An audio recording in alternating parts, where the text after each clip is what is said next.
Annual Program Part 9. Exercise session for the preseason microcycle. For the preseason, resistance training is the main focus, including strength and power development. Low to high loads of 30 to 95% of a 1 rep max are used, and low volumes of 2 to 5 sets and 2 to 5 repetitions are also used during this period. I will also increase my athlete's intensity for sport-specific training. This will take place for 6 weeks. Resistance training will take place 3 times per week with a focus on strength and power. These exercises will include doing a back squat, bent over row, forward lunge, lateral lunge, step up,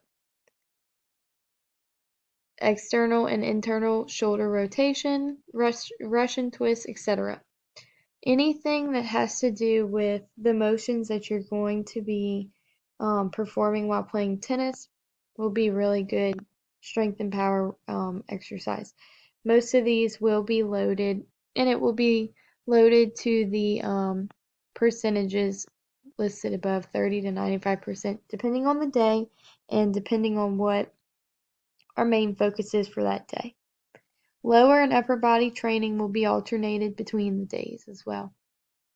The benefits of resistance training is to increase bone density, help the body have a faster recovery time on the court, in between points, in between games and matches if you're in a tournament, as well as recovery time after your match if you have to play the next day.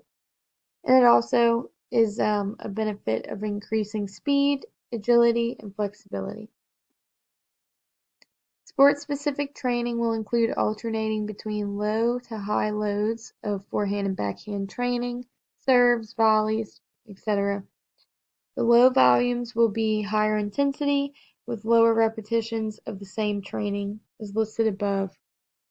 Anaerobic training and plyometric work like frog jumps, one-legged hops, weighted squat jumps, box jumps, medicine ball throws, resistance band drills, and agility ladder drills will be incorporated in my athlete's routine.